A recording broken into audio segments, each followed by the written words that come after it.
কোন অপরাধ ছিল এখনো পর্যন্ত বিচারপতি জানে না। কোন অপরাধে তাকে ফাঁসির রায় দেওয়া হলো, যাবজ্জীবন রায় দেওয়া হলো। আমার বন্ধুগণ, একজন হিন্দুকে সাক্ষী আনা হলো।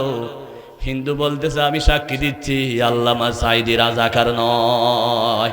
সাথে সাথে হিন্দুকে পর্যন্ত হাইজ্যাক করা হলো, ঠিক কিনা বলেন? সুকরঞ্জন বালি কোথায়? আজকে তিনি হিন্দুর ঘরে জন্ম নিয়ে হিন্দু হয়েও মুসলমানের পক্ষে সাক্ষী দিলেন। আর বাংলাদেশের মুনাফিকরা, জালেম সরকাররা এই আল্লামা সাঈদীকে জেলখানায় বন্দি রেখে শেষ পর্যন্ত জেলখানা থেকে ঘরে আসতে দেয় না। এই জেলখানা থেকে হাসপাতালে দিয়ে ইনজেকশন মারে দুনিয়া থেকে শহীদ করে দিল। যেদিন আল্লামা সাঈদীকে শহীদ করা হচ্ছে সেদিন একটা হাসি দিয়েছিলেন। হাসি দিয়ে বিশ্বের মানুষকে জানিয়ে দিলেন আমি সাঈদী হার্টের অ্যাটাকের রোগী নই, আমি জুলুমের শিকার। ঠিক কিনা বলেন? কেমন জুলুম করেছে! ইনজেকশন যখন মেরে দিল, নার্স চিৎকার মারল। আল্লামা সাঈদী সাহেবকে ইনজেকশন মারা হলো। নিশ্চয়ই ওই নার্সের, ওই মেয়ের মধ্যে ভালো রক্ত ছিল, মা বাপ ভালো ছিল বলে সেই মেয়েটা মেসেজ দিয়ে দিলেন। আল্লামা সাঈদী সাহেব দুনিয়া থেকে যাওয়ার সময় যে কথাটা বলেছিলেন, পুলিশরা সামনে ছিল, বললেন পুলিশ ভাইয়েরা ঠিকভাবে নামাজ পড়িও, নামাজ পড়িও, কারণ মুমিন হওয়া যায় না নামাজ ছাড়া। আল্লাহু আকবার। আল্লাযীনা হুম ফি সালাতিহিম খাশিউন, যারা নামাজে বিনয়ী হয়।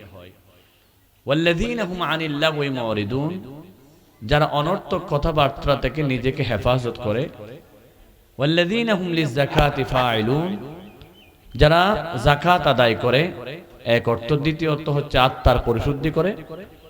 ওয়াল্লাযীনা হুম লিফুরুজিহিম হাফিজুন, নিজের লজ্জাস্থানকে যারা হেফাজত করে, অশ্লীলতা, অশ্লীল কাজকর্ম থেকে যারা নিজেকে বাঁচিয়ে রাখেন।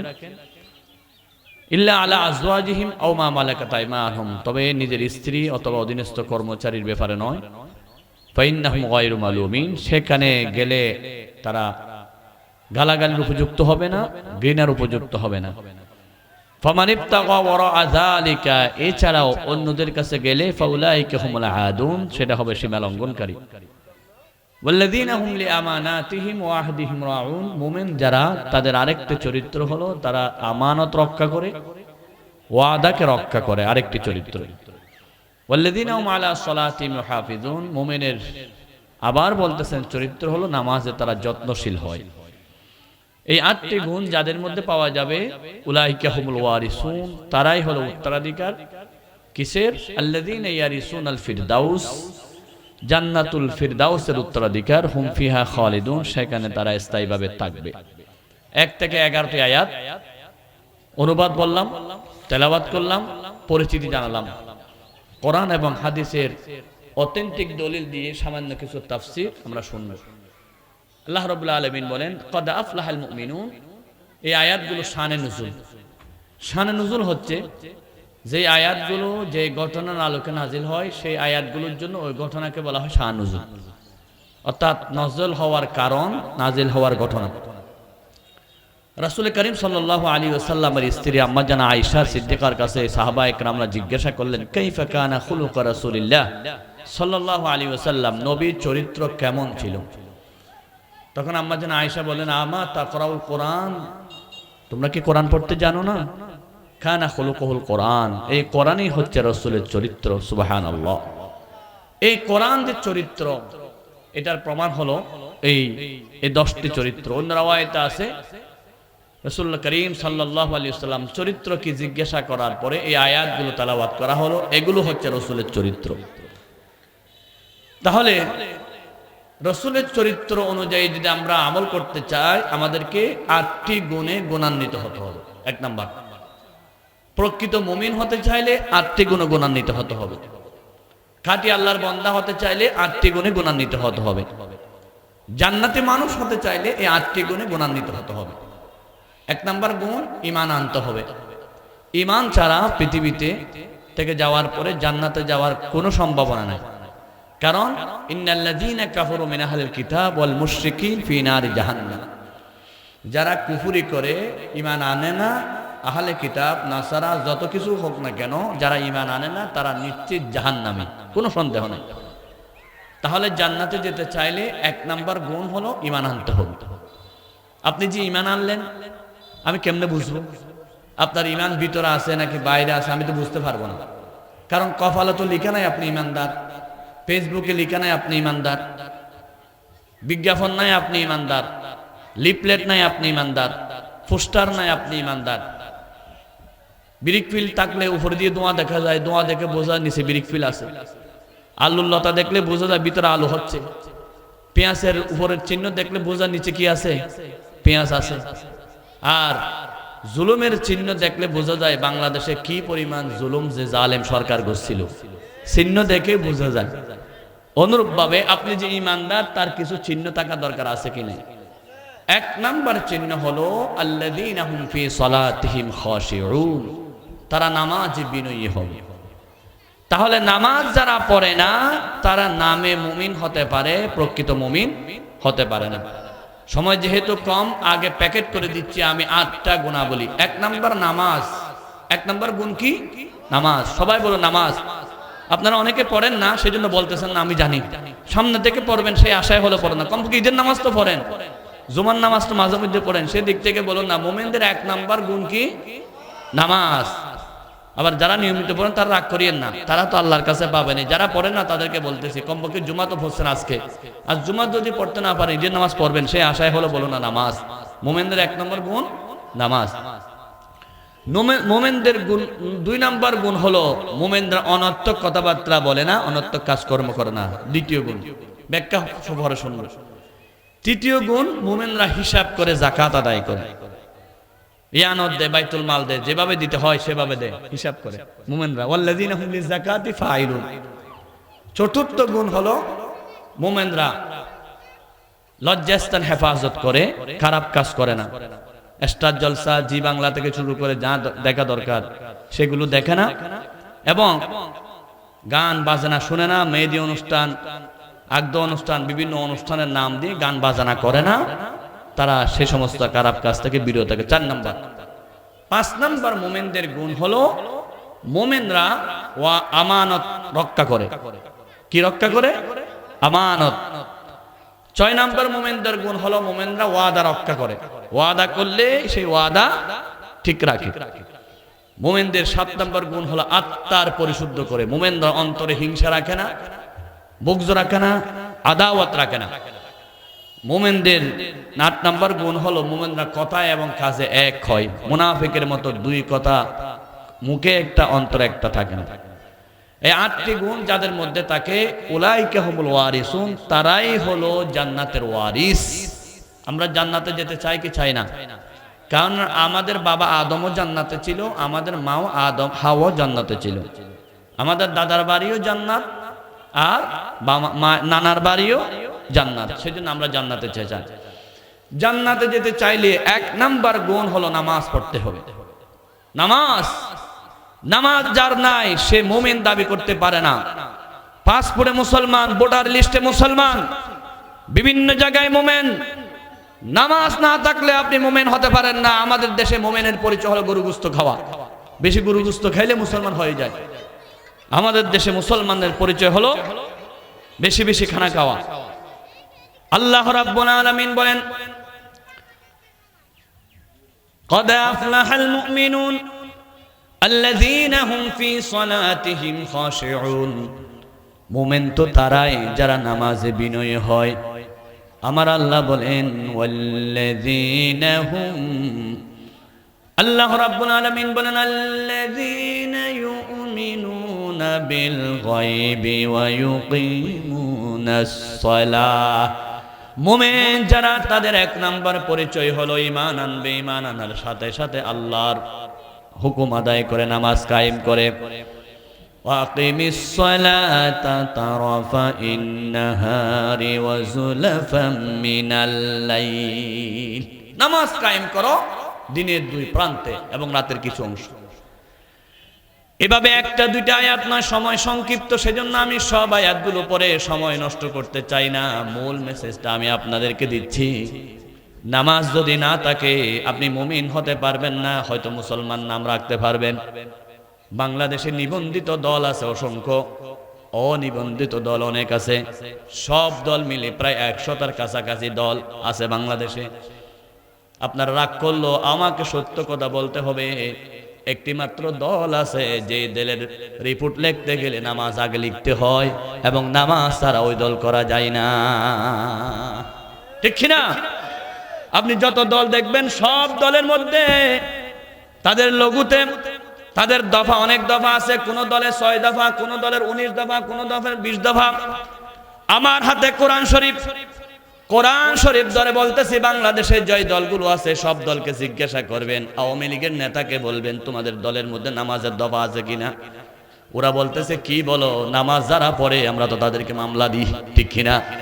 নামাজ যারা পড়ে আমরা তাদেরকে গ্রেফতার করি। বাংলাদেশে অসংখ্য মসজিদে নামাজীদেরকে নির্যাতন করেছে জালেম সরকার, ঠিক কিনা বলেন? ঢাকা বিশ্ববিদ্যালয়ের মতো বড় বিশ্ববিদ্যালয়ে হলের মধ্যে ছাত্ররা নামাজ পড়তে পারে নাই। নামাজ পড়লে শিবির নামে তালিকা করা হতো, কারণ নামাজ আছে একমাত্র শিবিরের দলে, জামাতের দলে। সুতরাং নামাজ পড়লে তাদেরকে শিবির তালিকা করা হয়ে জমা দেওয়া হতো, মামলা দেওয়া হতো। সেজন্য ঢাকা বিশ্ববিদ্যালয়ের একটা হলের মধ্যে ছেলেরা মসজিদে নামাজ পড়তে পারে নাই। অসংখ্যবার ফজরের নামাজ পড়েছে পায়খানা ভিতর, বাথরুমের ভিতর। কি নির্যাতন যে আমাদের দেশের উপর চলেছিল।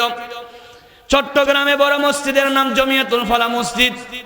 আল্লাহর কোরআন আমার হাতে, একটা কথা মিথ্যা নয়। জমিয়াতুল ফালাহ যখন ফজর আজান দিত, পাশে একটা ক্লাব ছিল, চিটাং ক্লাব, এখনো আছে। ক্লাবের সভাপতি মসজিদের মুয়াজ্জিনকে ডেকে বললেন ফজর আজান দিস না, আজান দিলে আমাদের জামাই বউয়ের ঘুমের ডিস্টার্ব হয়, এখানে আজান দিতে দেওয়া যাবে না। 17 বছর জালেম সরকার আমলে সুন্দর করে আজান পর্যন্ত দিতে দেয় নাই। জুড়ে বলুন নাউজুবিল্লাহ। শুধু তাই নয়, ঢাকা বিশ্ববিদ্যালয়ের মনোগ্রামে ইকরা বিসমি রাব্বিকাল্লাযী খলাক ছিল, কোরআন আয়াত কেটে দিয়েছে। নজরুল ইসলাম মুসলিম হল ছিল, ইসলাম শব্দ কেটে দিয়েছে।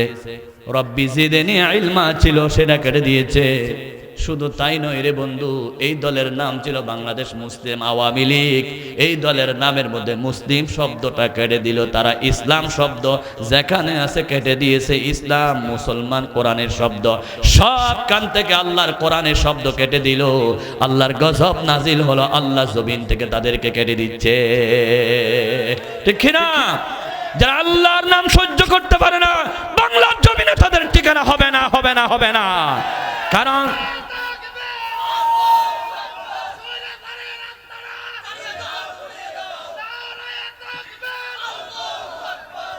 কারণ কি? কারণ হলো এই জমিন কার? চিৎকার দিয়ে সবাই বলুন আল্লাহর। কার? যারা বলেন না তারা মনে করেন বঙ্গবন্ধু জমিন। কারণ 17 বছর শুধু বঙ্গবন্ধুর কাহিনী শুনছেন। বিজয় দিবস পালন হয়েছে রাত দিন বঙ্গবন্ধু বঙ্গবন্ধু বঙ্গবন্ধু। জিকির ছিল একটাই, সুবহানাল্লাহ জিকির বাদ, আলহামদুলিল্লাহ জিকির বাদ, আল্লাহু আকবার জিকির বাদ, সব জিকির বাদ, একটা জিকির বঙ্গবন্ধু বঙ্গবন্ধু বঙ্গবন্ধু বঙ্গবন্ধু।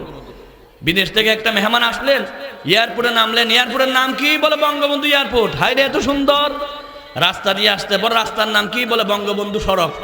রাস্তা দিয়ে আসার পরে দেখে একটা স্টেডিয়ামে লাইট জ্বলতেছে, স্টেডিয়ামের নাম কি? বলে বঙ্গবন্ধু স্টেডিয়াম। কেন কি চলতেছে? বলে বঙ্গবন্ধু টুর্নামেন্ট খেলা চলতেছে, একটু দেখি না। খেলায় যারা হেরে গেল তারা যখন ইট মারামারি শুরু করলো, একটা ইট এসে ওই বিদেশি যাত্রীর কাছে বলল, বিদেশিকে বেহুশ অবস্থা হাসপাতালে নিয়ে গেলেন। হাসপাতাল হুঁশ হলেন। হাসপাতালের নাম কি? বলে বঙ্গবন্ধু হাসপাতাল। বলে বিদেশ পাঠাইয়া দাও, দেশ থেকে পাঠাইয়া দাও, যাতে বঙ্গবন্ধুর কবরস্থানে যেতে না হয়, ঠিক কিনা? রাস্তায় বলেন, মার্কেটে বলেন, সবখানে বঙ্গবন্ধু। মনে করা হয়েছিল বাংলাদেশের 55,000 বর্গ মাইলের দেশকে একজনের জন্য ইজারা দেওয়া হয়েছিল, ঠিক কিনা? জোর করে নিজের বাপকে জাতির বাপ বানিয়ে দেওয়া হয়েছিল। আমাদের বাপ আছে কি নাই? জোর করে আমাদেরকে বাপ ডাকাইছো তো, সেজন্য আমরা ইচ্ছে করে তোমরা যাওয়ার পরে পেশাব করে দিয়েছি, ঠিক কিনা? যদি জোর করে বাপ না ডাকাইতে পেশাব করতাম না, ঠিক কিনা? 5 আগস্টের ক্ষমতা থেকে যাওয়ার পর থেকে সবাই পেশাব করেছে, কলিজা দিয়ে ঘৃণা করেছে। যেহেতু 17 বছর জোর করে আমাদেরকে বাপ ডাকাইছো, আমরা জোর করে বাপ না ডাকলে মামলা দিয়েছো। এখন কোথায়, ঠিক কিনা? কোথায় আওয়ামী লীগ? কোথায় কাদের খাখা? কোথায় গেল ওই জালেমের গরম গরম কথা, ঠিক কিনা? সুতরাং আমার বন্ধুগণ, অন্তর দিয়ে ঘৃণা করতেছি একমাত্র কারণ ব্যক্তিগত কারণ নয়, কোরআনের কারণে, ঠিক কিনা? 17 বছর আমাদেরকে কোরআন শুনতে দেয় নাই। বাংলাদেশের কলিজার টুকরা নয়নমণি আল্লামা সাঈদী সাহেবকে 13 বছর জেলখানায় বন্দী করে রেখেছিলেন। কোন অপরাধ ছিল এখনো পর্যন্ত বিচারপতি জানে না। কোন অপরাধে তাকে ফাঁসির রায় দেওয়া হলো, যাবজ্জীবন রায় দেওয়া হলো। আমার বন্ধুগণ, একজন হিন্দুকে সাক্ষী আনা হলো। হিন্দু বলতেছে আমি সাক্ষী দিচ্ছি আল্লামা সাঈদী রাজাকার নয়। সাথে সাথে হিন্দুকে পর্যন্ত হাইজ্যাক করা হলো, ঠিক কিনা বলেন? শুকরঞ্জন বালি কোথায়? আজকে তিনি হিন্দুর ঘরে জন্ম নিয়ে হিন্দু হয়েও মুসলমানের পক্ষে সাক্ষী দিলেন। আর বাংলাদেশের মুনাফিকরা, জালেম সরকাররা এই আল্লামা সাঈদীকে জেলখানায় বন্দী রেখে শেষ পর্যন্ত জেলখানা থেকে ঘরে আসতে দেয় না। এই জেলখানা থেকে হাসপাতালে দিয়ে ইনজেকশন মারে দুনিয়া থেকে শহীদ করে দিল। যেদিন আল্লামা সাঈদীকে শহীদ করা হচ্ছে সেদিন একটা হাসি দিয়েছিলেন। হাসি দিয়ে বিশ্বের মানুষকে জানিয়ে দিলেন আমি সাঈদী হার্টের অ্যাটাকের রোগী নই, আমি জুলুমের শিকার। ঠিক কিনা বলেন? কেমন জুলুম করেছে! ইনজেকশন যখন মেরে দিল, নার্স চিৎকার মারলো। আল্লামা সাঈদী সাহেবকে ইনজেকশন মারা হলো। নিশ্চয়ই ওই নার্সের, ওই মেয়ের মধ্যে ভালো রক্ত ছিল, মা বাপ ভালো ছিল বলে সেই মেয়েটা মেসেজ দিয়ে দিলেন।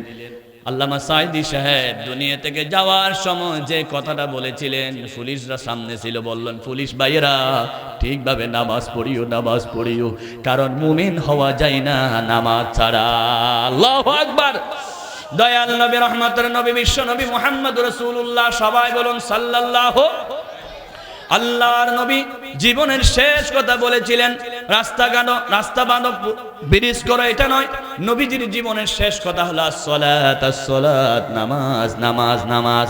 কারণ মুমিন হতে গেলে 1 নাম্বার নামাজ ঠিক রাখতে হবে, ঠিক কিনা? আল্লাহর রাসূলের নাতি ইমাম হুসাইন রাদিয়াল্লাহু তাআলা আনহুকে যখন শহীদ করা হচ্ছে, আপনারা জানেন লম্বা ঘটনা। মুহররমের 10 তারিখ ইমাম হুসাইনকে কারবালার ময়দানে যখন সীমার শোয়া জবাই করবে, এমন সময় বলল, ও হুসাইন তোমার জীবনের শেষ আশাটা বলো। ইমাম হুসাইন বলে নাই শেষ আশা আমার ছেলে মেয়েদের সাথে দেখা করার সুযোগ দাও। ইমাম হুসাইন বলে নাই শেষ আশা আমাকে একটু মায়ের সাথে বাবার সাথে দেখা করার কথা বলার সুযোগ দাও। ইমাম হুসাইন বলেছিলেন আমার জীবনের শেষ আশা 2 রাকাত নামাজ পড়ার সুযোগ দাও, কারণ আমি আল্লাহর দরবারে নামাজ পড়ে যেতে চাই। আমি যখন নামাজের নিয়ত বাঁধবো আমার আল্লাহর সাথে কথা হয়ে যাবে। বান্দা যখন নামাজে বলবে আলহামদুলিল্লাহি রাব্বিল আলামিন, সাথে সাথে আল্লাহ জবাব দে হামিদানি আব্দি। বান্দা যখন বলে আর রহমানির রহিম, আল্লাহ জবাব দে মাজ্জাদানি আব্দি। বান্দা যখন বলে মালিক ইয়াউমিদ্দিন, আল্লাহ জবাব দে আসনা আলাইয়া আবেদি। সেজন্য আপনার বিদেশে ছেলে থাকলে মোবাইল করে যেমন ছেলের সাথে কথা বলেন, দুনিয়ার মানুষ আল্লাহর সাথে কথা বলার একটি মাত্র মাধ্যম, সেটা হলো নামাজ। নামাজের নিয়ত বানলে সরাসরি আল্লাহর সাথে কথা বলা হয়ে যায়। আল্লাহর পয়গম্বর মুসা নবী আল্লাহকে বলেছিলেন রব্বি আরিনি আনজুর ইলাইক, আল্লাহ আমি আপনাকে দেখতে চাই। আল্লাহ বলেন মুসা রে তুমি আমাকে দেখতে পাবে না। আমাদের গ্রামের ভাষায় কথা আছে, বিড়ালের পরানে যদি বাফা ফিডা পরানে খুঁজে বিড়াল পাবে না। আমার বন্ধুগণ মুসা নবীর পরানে অন্তরে বলেছিল আল্লাহকে দেখবে, আল্লাহ বলে দেখতে পারবে না। অনেক লম্বা ঘটনা। শেষ পর্যন্ত মুসা যখন নাচুর বান্দা, আল্লাহ বলেন তুর পাহাড়ে যাও। ফালাম্মা তাজাল্লা রাব্বাহু লিল জাবালি জাআলাহু দাক্কা ওয়া খাররা মুসা সাইকা। মুসা নবী যখন নাকি তুর পাহাড়ে গেলেন, আল্লাহ নূরানি জালওয়া দিলেন, তুর পাহাড় গেলে জলে সারকার হয়ে গেল, মুসা নবী বেহুশ হয়ে গেলেন। মুসা যখন হুঁশ হলেন ফালাম্মা ফাকা, হুঁশ হবার সাথে সাথে বলেন সুবহানাকা তুবতু ইলাইকা, আপনি পবিত্র, আমি তওবা করতেছি, আমি আর আপনাকে দেখার কথা বলবো না। তবে একটা কথা জানতে চাই, আল্লাহ তোমাকে তো কেউ দেখে নাই, দেখবো না। এই দুনিয়াতে তুমি কার সাথে দেখা দিবা আমাকে একটু বলো না, কলিজা ঠান্ডা করি। আল্লাহ জানাই দিলেন মুসা রে আমি মাত্র দেখা করব একটা জাতির সাথে, সেই জাতি হলো শেষ নবী মুহাম্মদ রাসূলুল্লাহ সাল্লাল্লাহু আলাইহি ওয়াসাল্লামের উম্মতের সাথে। ওই উম্মতরা যখন ওযু করে নামাজে নিয়ত বাঁধবে, আমি রব্বুল আলামিন তাদের সামনে হাজির হয়ে যাব। মুসা তুমি আমাকে দেখতে পাও নাই, 70,000 পর্দার বাহিরে আমি ছিলাম, কিন্তু আমি শেষ নবীর উম্মতের সাথে দেখা করব, কোনো পর্দা লাগবে না। ওই নবীর উম্মতরা যখন নামাজের নিয়ত বাঁধবে, আমি রাব্বুল আলামিন কুদরতি কদমটা বিছাইয়া দেব। নলুয়াবাসী, সাতকানিয়াবাসী, মনে করেন আপনি সিজদা দিলেন টিনের মসজিদে, আপনি সিজদা দিলেন টাইলসে, কিন্তু আল্লাহর হাবিব বলেন আস-সাজিদুনা ইয়াসজুদুনা আলা কদমাইর রহমান। বান্দা যখন সিজদা দেয় সরাসরি আল্লাহর কুদরতের কদমে সিজদা দেয়। আল্লাহু আকবার। সিজদা দেয় সরাসরি আল্লাহর কদমে। কার কদমে? আল্লাহর সাথে ডাইরেক্ট যোগাযোগ হয়ে যায়। as-সালাতু মি'রাজুল মুমিনিন, মুমিনদের জন্য মেরাজ। আমার বন্ধুগণ, শুধু তাই নয়, একজন মহিলা যখন গর্ভবতী হয়ে যায়, কোরআনুল কারীমে রাব্বুল আলামিন বলেন, পারা নম্বর 24 পৃষ্ঠা নম্বর 2 সূরা আন-নাহল আয়াত নম্বর 15 লাইন নম্বর 11 রুকু নম্বর 2, আল্লাহ বলেন ওয়া ওয়াসাইনাল ইনসানা বিওয়ালিদাইহি ইহসানা হামালাতুহু উম্মুহু কুরহান ওয়া ওয়াদাআতুহু কুরহা। আল্লাহ বলেন, ও দুনিয়ার মানুষ, পিতা মাতার সাথে বেয়াদবি করবো না, তাদের সাথে সদ আচরণ করো। আহসিনু ফাইল মাহজুব, ইহসানান মাফউলে মাতলাক, ভালো আচরণ করো। বিশেষ করে তোমার মা, 3টি কারণে মায়ের মর্যাদা বেশি। 1 নাম্বার, মা পেটে রেখেছিল। একটা মা সন্তানকে পেটে রাখা অবস্থায়, বিজ্ঞানীরা বলেন, কোন মা যদি সন্তানকে পেটে নিয়ে নামাজ পড়ে, রুকু করে সিজদা যায়, সন্তানও পেটে ভিতর বলে রুকু করে সিজদা করে, নামাজি মহিলার পেটের মধ্যে সন্তান আস্তে আস্তে মা রুকু সিজদা করতে করতে সন্তানের মাথা নিচু হয়ে যায়। বিজ্ঞানীরা গবেষণা করেছেন, যেই মহিলা 5 ওয়াক্ত নামাজ পড়ে, ওই মহিলার অপারেশন লাগে না, বিনা অপারেশন আল্লাহ তাদেরকে সন্তান দিয়ে দেয়। সুবহানাল্লাহ বলিয়েন না, সুবহানাল্লাহ বলিয়েন না। কারণ আপনারা বলতেছেন মহিলাদের ওয়াজ করলেন, আমরা কেন সুবহানাল্লাহ বলবো? আপনাদের স্ত্রী, আপনাদের ঘরের মহিলাদের কথা বলতেছি। হুজুর প্রমাণ কি? প্রমাণ হলো, আশেপাশে যত মসজিদ আছে, মসজিদের ইমামদের খবর নেন, মসজিদের মুয়াজ্জিনদের খবর নেন, একজনের 4-5টা ছেলে, একটাও অপারেশন লাগে নাই। কারণ মুয়াজ্জিনরা, ইমামরা নিজেও নামাজ পড়ে, স্ত্রীকে নামাজ পড়ায়, অপারেশন ছাড়া আল্লাহ ছেলে দিয়ে দেয়। আর কোটিপতির খবর নেন, 2টা ছেলে 10 লাখ টাকা হাসপাতালে দিয়ে আসতে হয়েছে, কারণ নিজেও নামাজ পড়ে না, স্ত্রীও নামাজ পড়ায় না। আল্লাহ রাব্বুল আলামিন সেজন্য বলেন, ওয়া আমুর আহলাকা বিস সালাতি ওয়াসতাবির আলাইহা। নিজে নামাজ পড়ো, স্ত্রীকে নামাজের হুকুম দাও। ছেলে যখন 7 বছর হয়, নামাজের হুকুম দাও। মুরু আওলাদাকুম বিস সালাত ওয়া হুম আবনাউ 7 সিনিন। 7 বছর বয়সে ছেলেকে নামাজের হুকুম দাও, 10 বছরের বয়সে নামাজের জন্য প্রহার করো, মাইর দাও। পরিবারে সবাই যখন নামাজ পড়ে, রিজিকের অভাব হবে না। আমার আল্লাহ বলেন, রিজিকের মালিক আসমান থেকে রিজিকের ব্যবস্থা করে দিবেন। সুবহানাল্লাহ বলুন সবাই, রিজিক দিবেন কে? ওয়া ফিস সামাই রিজকুকুম ওয়া মা তুআদুন। আসমানে রিজিক। ওয়া মা মিন দাব্বাতিন ফিল আরদি ইল্লা আলাল্লাহি রিজকুহা। এমন কোন প্রাণী নাই যার রিজিক আল্লাহর হাতে নাই। সকলে রিজিক আছে কি নাই? কিন্তু 17 বছর যেই জালেম সরকার ক্ষমতায় ছিল, তারা বলতো রিজিক আল্লাহর হাতে নয়, রিজিক ভারতের হাতে। ভারতে না দিলে পেঁয়াজ পাবো না, ভারতে না দিলে আলু পাবে না, ভারতে না দিলে মরিচ পাবে না, ভারতে না দিলে রসুন পাবে না। সেজন্য পেঁয়াজের দাম, রসুনের দাম ভারতকে খুশি করার জন্য দাম বাড়ানো হয়েছিল। এই জুলুম করেছিল ভারতকে খুশি করার জন্য। আবরার ফাহাদকে হত্যা করেছে ভারতকে খুশি করার জন্য। আল্লামা সাঈদী সাহেবকে হত্যা করেছে, শহীদ করেছে শুধু ভারতকে খুশি করার জন্য। শুধু তাই নয়, সালাউদ্দিন কাদের চৌধুরীকে শহীদ করেছে শুধু ভারতকে খুশি করার জন্য। গরুর চামড়ার মূল্য 2000 টাকা থেকে 200 টাকা বানাই দিয়েছে ভারতকে খুশি করার জন্য। কারণ ভারতের চামড়া দরকার। তারা গরু পূজা করে, গরু গোশত খায় না, কিন্তু গরুর চামড়া দিয়ে জুতা সিলাই তাদের চামড়া দরকার। সেজন্য চামড়ার মূল্য একেবারে নিম্নে বাড়িয়ে দিয়েছে শুধু ভারতকে খুশি করার জন্য। আমার বন্ধুগণ, ভারতকে খুশি করার জন্য যখন পেঁয়াজের মূল্য 300 টাকা, রসুনের মূল্য দাম বাড়াইয়ে দিল, বাংলাদেশের মুসলমানরা অসহ্য হয়ে নির্যাতনে বলল, লা ইলাহা ইল্লা আনতা সুবহানাকা ইন্নী কুনতু মিনাজ জালিমিন। দোয়া ইউনূস। বাংলাদেশের মুসলমানরা দোয়া ইউনূস পড়ল, আল্লাহ প্রেসিডেন্ট বানাই দিলেন ডক্টর ইউনূস। ডক্টর ইউনূস যখন প্রেসিডেন্ট হয়ে গেল, আবার 7 সিস্টারের হুমকি দিলেন, ভারত থর কাঁপতে লাগলো। ভারতকে বলল প্রভুগিরি দেখাইও না, দাদাগিরি দেখাইও না, পেঁয়াজ বন্ধ করে দাও, চীন থেকে আনবো, অন্য দেশ থেকে আনবো। এরকম হুমকি দেওয়ার পরে ভারত আর প্রভু রইল না। ভারতের কৃষকরা আন্দোলন শুরু করলো, বাংলাদেশের মানুষকে পেঁয়াজ নিতে বলো, আলু নিতে বলো, না হলে আমরা মরে যাব। এবার প্রমাণ হয়ে গেল বাংলাদেশ ছাড়া ভারত চলে না। 17 বছর জালেমের আমলে প্রমাণ ছিল ভারত ছাড়া বাংলাদেশ চলে না, কিন্তু এই জালেম যাওয়ার পর প্রমাণ হয়ে গেল বাংলাদেশ ছাড়া। কারণ বাংলাদেশের মানুষ আল্লাহর গোলামি করে। বাংলাদেশের মানুষকে রিজিকের ভয় দেখাইও না। 12 মাসে 1 মাস না খেয়ে রোজা রাখে একমাত্র আল্লাহকে খুশি করার জন্য, ঠিক কিনা? যারা রোজা রাখে তাদেরকে রিজিকের ভয় দেখে লাভ আছে? ওই জালেম সরকার ভারতকে প্রভু মেনেছিল, সেজন্য পেঁয়াজের দাম 300 টাকা।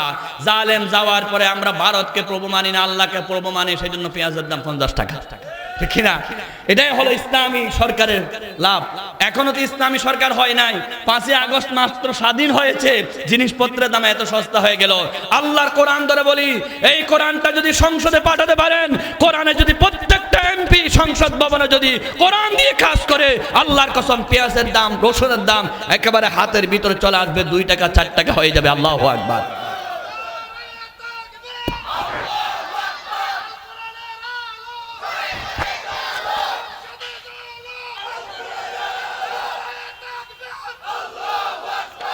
আমার বন্ধুগণ, প্রমাণ কি?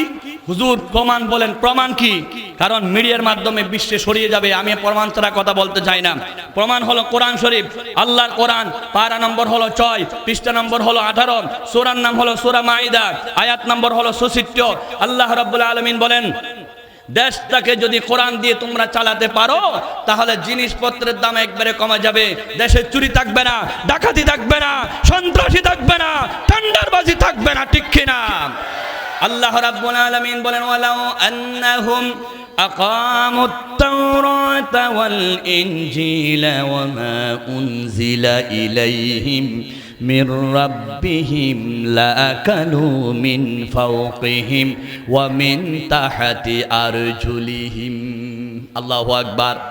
যদি কোরআন দিয়ে দেশটা চালাও, ওয়া মা উনজিলা ইলাইহিম মির রাব্বিহিম, আল্লাহর পক্ষ থেকে যা নাজিল হলো সেটা দিয়ে দেশ চালাও, লাআকালু মিন ফাওকিহিম, উপরে থেকে তোমাদের জন্য খাবার আসবে, ওয়া মিন তাহতি আরজুলিহিম, নিচ থেকে তোমাদের জন্য খাবার আসবে। এটা প্রমাণ। এবার প্রমাণ পাওয়ার পর দলিল, আপনারা উদাহরণ দেখতে চান, আমি উদাহরণ দেখাই। আফগানিস্তান দেখেন, 20 বছর আমেরিকার সাথে যুদ্ধ করেছে। যুদ্ধ করার পরে মন্ত্রীরা 2 পায়ে 2 জুতা দিয়ে অফিসে যেত, সাইকেল চালায় অফিসে যেত।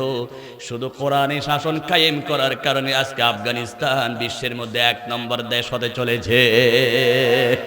বাংলাদেশও ইনশাআল্লাহ সিঙ্গাপুরের চাইতে দামি হয়ে যাবে যদি কোরআন দিয়ে দেশটা চালায়।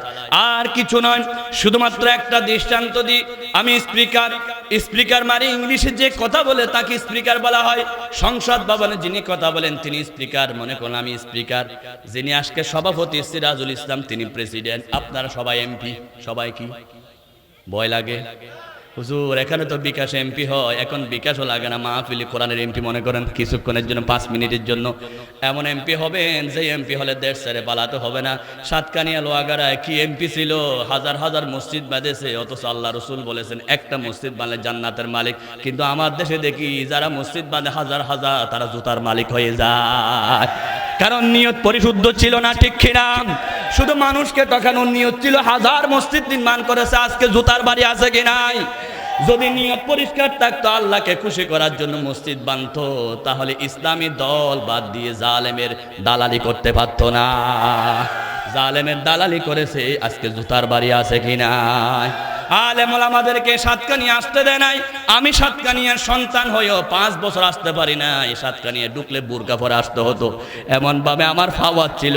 আমি চট্টগ্রামে থাকি, সেখান থেকে আমি নাকি আগুন লাগাইয়া গাড়ি জ্বালাইয়া দিয়েছি কক্সবাজারে, সেজন্য আমার নামে মামলা। আমি নাকি আগুন গাড়ি জ্বালাই দিয়েছি। আমার কি ফাওয়ার ছিল, চট্টগ্রামে থাকতাম, ফু মারলে কক্সবাজারে গাড়ি জ্বলে দিত, সেজন্য গাড়ি জ্বালার মামলার মধ্যে আমার নামটা ছিল।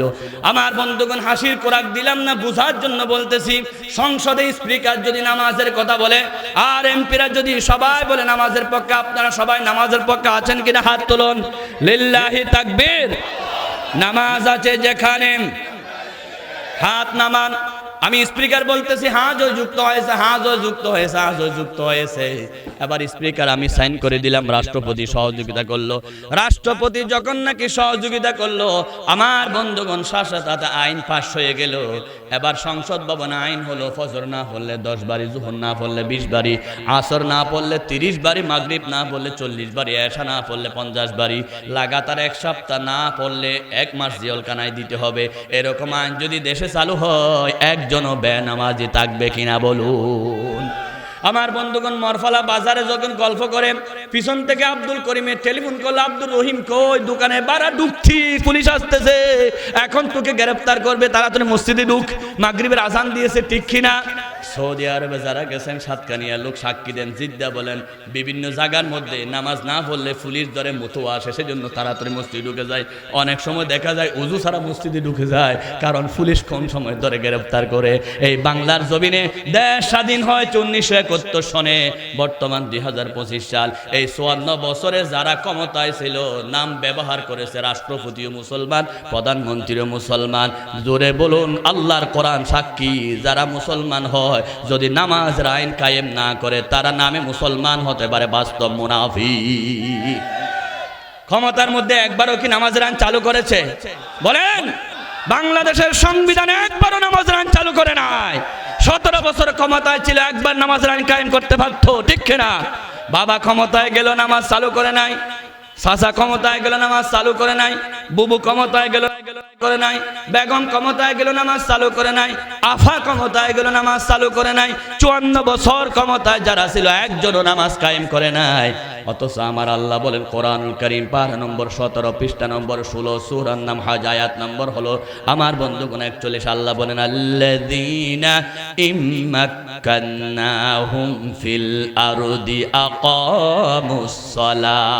মুসলমান ক্ষমতায় গেলে সে কি মুসলমান নাকি হিন্দু বুঝার জন্য 1 নম্বর কান নামাজ আইন কায়েম করবে। কিসের আইন? আরো বলুন, জোরে বলুন, কিসের আইন? বাংলাদেশে নামাজ আইন ছিল? 54 বছর দেশ শাসন করেছে, নামাজের আইন ছিল না। এই নামাজ যারা কায়েম করে নাই, তাদেরকে আমাদের দেশের কিছু বন্ড হুজুরা বলো, প্রধানমন্ত্রী আপনি তো জান্নাতি নারী। শুনেন নাই?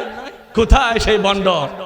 আল্লাহ রাব্বুল আলামিন বলেন ওয়ামাল্লাম ইয়াহকুম বিমা আনজালাল্লাহু ফাউলাইকা হুমুজ জালিমুন। আল্লাহ বলেন উনি জালেম নারী, আল্লাহ বলেছেন কাফের নারী, আল্লাহ বলেন ফাসেক নারী।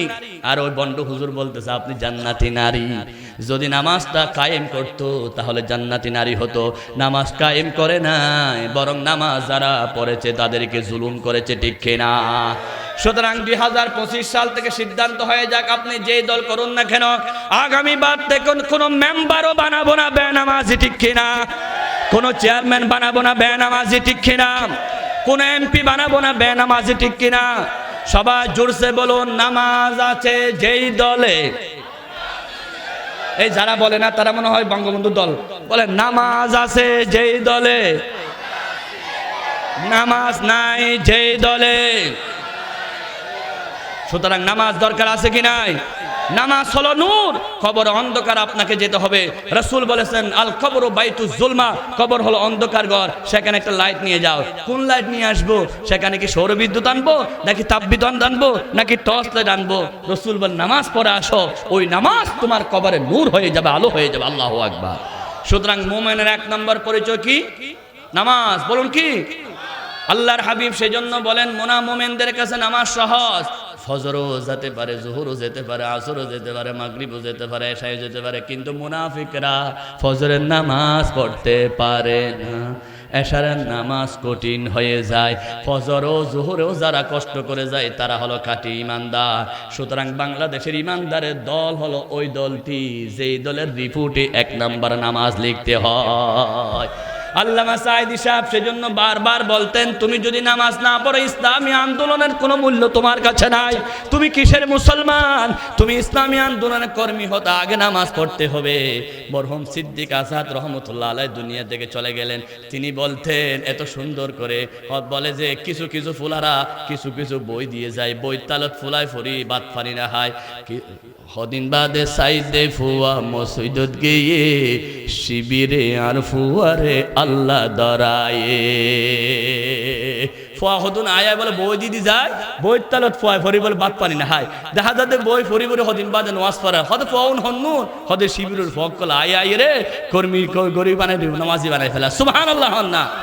ম্যাডাম খালেদা জিয়া যখন নাকি দেশের প্রধানমন্ত্রী ছিলেন তিনি বিদেশ সফরে গেলেন আমেরিকা, বললেন তোমার দেশের মধ্যে সবচাইতে নিরাপদ বিশ্ববিদ্যালয় কোনটি?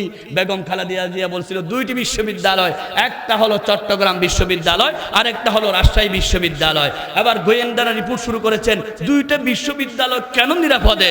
এবার পুলিশরা গোপনে চট্টগ্রাম বিশ্ববিদ্যালয়ে আসলেন, দেখেন ইসলামী আন্দোলনের কর্মীরা সব বেদারি করে রাতের 3টা বাজে কোরআন হাদিসের আলোচনা করে এজর নয়নে কানতে থাকে।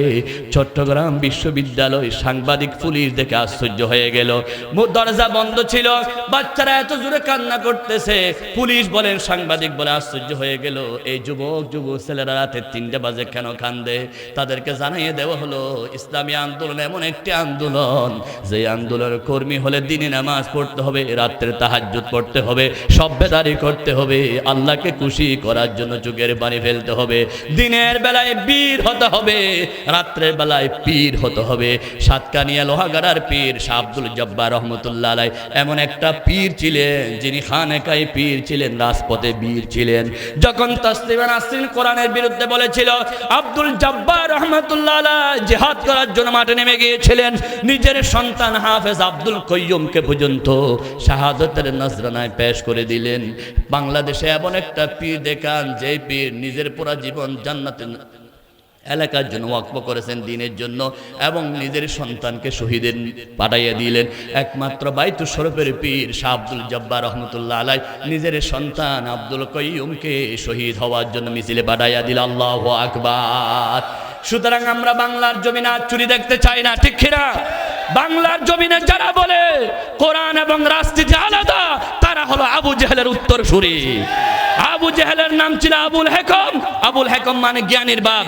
তিনি কোরআন দিয়ে রাজনীতি চলক চাই নাই, সেজন্য তার নাম হয়ে গেল আবু জেহেল।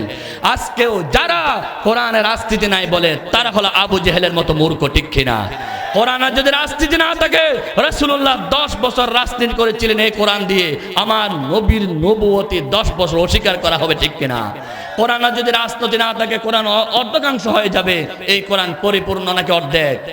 বলেন কোরআনে সব আছে কি নাই? মা ফাররাতনা ফিল কিতাব মিন শাই। আজান হবে, আমাদের শেষ কথা হলো মুমিন হতে হলে নামাজ পড়তে হবে। সূরাতুল মুমিনের 11 আয়াত মোবাইলে সার্চ দিয়ে পড়ে নেবেন, মুমিনের গুণাবলী নিজেরা অর্জন করবেন। 1 নম্বর গুণ নামাজ, সব সময় নামাজের পক্ষে থাকবেন। এখন আজান দিবে, আমরা মাগরিবের নামাজ পড়তে যাচ্ছি। আল্লাহ রাব্বুল আলামিন এই মাহফিল কবুল করুন, আমাদের সবাইকে নামাজি হওয়ার তৌফিক দান করুন। হাযা মা ইনদি ওয়াল ইলমু ইনদাল্লাহ ওয়া মা তৌফিক ইল্লা বিল্লাহ। আসসালামু আলাইকুম ওয়া রাহমাতুল্লাহি ওয়া বারাকাতুহু।